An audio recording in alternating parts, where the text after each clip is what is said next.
I'm continuing talking with Geraldine here about the situation with the unions here, the teachers' union. You know, in the part one we're saying you're only going so far, but do you see this escalating? How far are you likely to take this? I mean, strike action? Well, the situation we're in at the moment, as I said, we're starting our action short of strike action next week, and we will have the biggest impact because we've the largest group of teachers right across the board on the island. So what we will do is we will assess that in the next couple of weeks. It will all depend on what the negotiating team from the department and government come back to us with. If they come back and they sit down in realistic negotiations with us, I'm sure we will consider everything at that stage, but it will have to be making of serious decisions and important decisions. If that doesn't happen, then we would have to look at escalating to the next level. Let me tell you what I've heard from the other side, and obviously this is, you know, just what came back to me. They offered you what you wanted. They offered you the London waiting, and you want an X. You want this extra money, but no one seems to know what the extra bit is. You haven't put that down on the table. Put that one. Is that true or false? Well, you're getting the two things mixed up. We have never been in negotiation about the London allowances. That is to do with the other union, and I can't speak about that. Oh, this is where it gets so tricky. Well, it's very simple. They're not involved in a dispute. They had separate discussions. We were not involved in those discussions, so I have no idea what they are. So that's that union, right? Yes, it is. Okay. In relation to us, this is again another spin that has not been helpful. We have made very clear what we were talking about over 2 to 3 years. It is not for negotiating teams to establish the figure.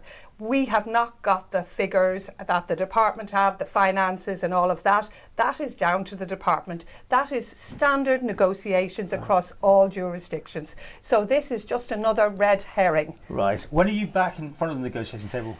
We hope to be back in negotiation within the next couple of weeks. Couple of weeks? Well, I don't know exactly. Nothing's planned? No, it's not that nothing's planned. There are discussions that are going on that are confidential that I obviously can't speak about yet. And subject to what happens next week, in those discussions, we will be at the stage of another meeting.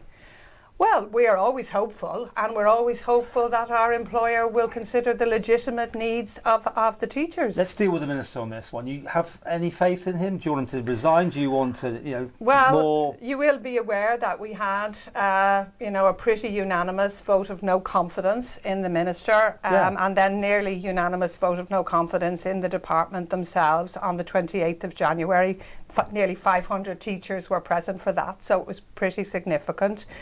It is really down now to them to decide how they come back to the table with us. The Chief Minister has answered the question about his confidence in the Minister. One would presume in government they are talking to each other, and one would hope as well that whatever their discussions are, that things are moving in a different direction when we come back to the table. Do you need a middleman sort of thing, like an ACAS sort of situation? Well, yes, that's where we have mayors, and we've had difficulties about the mayor's process before. We are still hopeful, though, that we are very clear and have been from the beginning where we want to go with everything, that if that can be facilitated, and as I said, if the right people are present, we will make every effort to move this forward. And in simplistic terms, how much are you looking for? Is there an actual percentage? No, in specific terms, no. That's down to the negotiation. But you must be going in with a figure, sure. We're going into the negotiation with getting the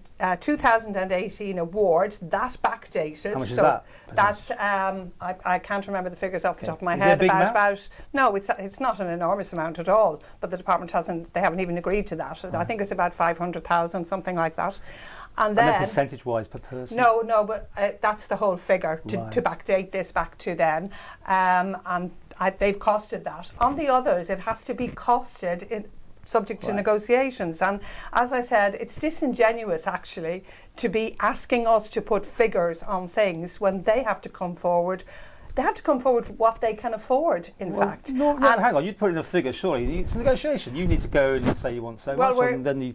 The way that this is done is based on, as we've said, what they can offer over a period of time, what's financially possible, that it's fully funded, And I mean, the other major question has to be here too. If we're really going to look at education, you know, we should be talking about, not about the cost of it, but the investment in it. So it's a question of perhaps maybe the budget in education has to improve. I want to come to that very quickly. I mean, a lot of people are reacting to the fact that the actual education got no real mention. I mean, there's a new school, which is obviously a massive amount of money, but were you surprised, disappointed, what, with the budget? Very disappointed. Disappointed that health and social care was mentioned in the opportunities and challenges for the future, and nothing about education and the challenges for the future. The challenges for the future are most definitely recruitment and retention, but also funding in special needs, funding in areas where we have issues and problems,